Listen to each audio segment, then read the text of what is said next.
おはようございます。今回はハードワックスの色を調合してこの100均で買ったシリコンの型に流し込んで固めて使いやすいようにしたいと思います。では行ってみましょう。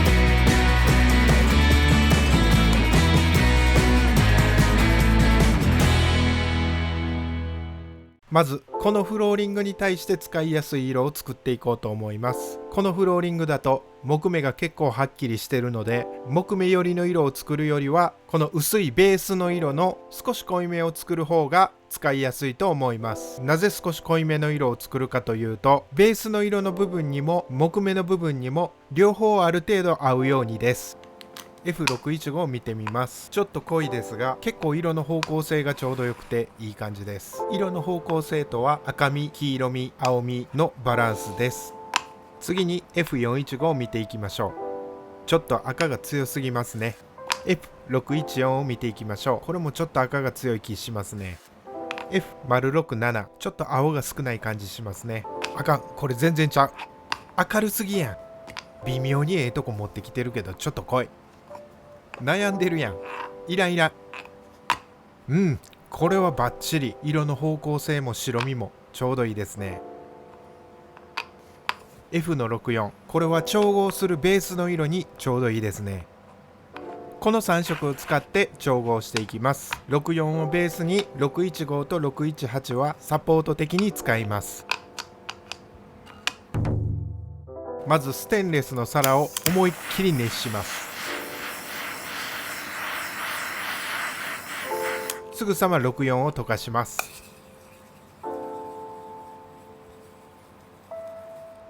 これを3回繰り返してこのぐらいの量になりました。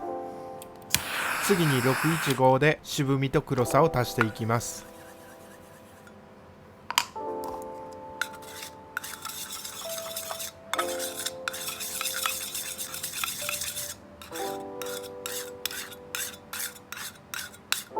もし同じ調合方法をする人がいたら、この皿はとても熱いので気をつけてください。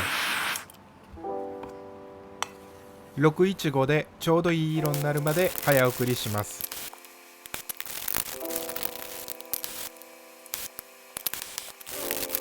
これで一旦色を試してみます。木目の色にすごい近い色になりました。ですがもう少し黒ずましたいのでもう少し足していきます。試してみます。色のくすみ方がいい感じになっています。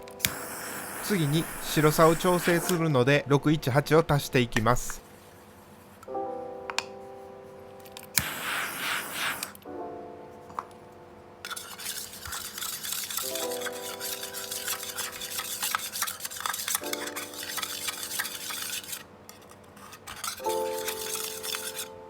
試してみます。少し白くなったぐらいなのでガンガン足していきます。もう一回試してみます。だいぶ濃いめのベースの色に近づいてきたので傷に入れて試してみます。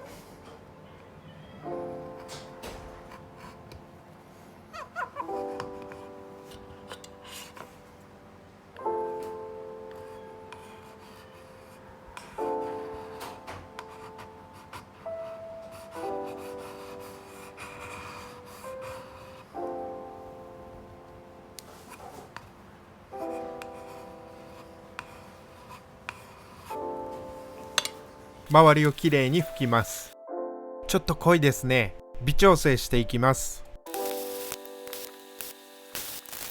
再度傷に入れて試してみます。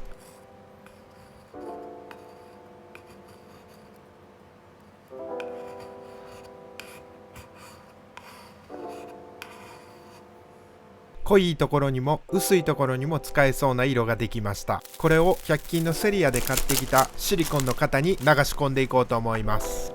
パッケージはこんな感じ。耐熱温度が200度。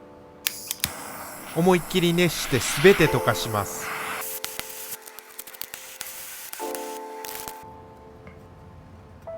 型に注ぎ込んであとは待つだけです。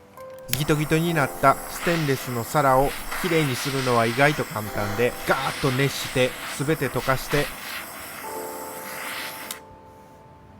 少し貧乏症が出ていますがウエスでさーっと拭くと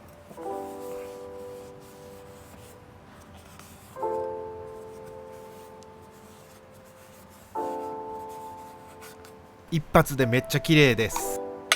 冷蔵庫に入れて10分後。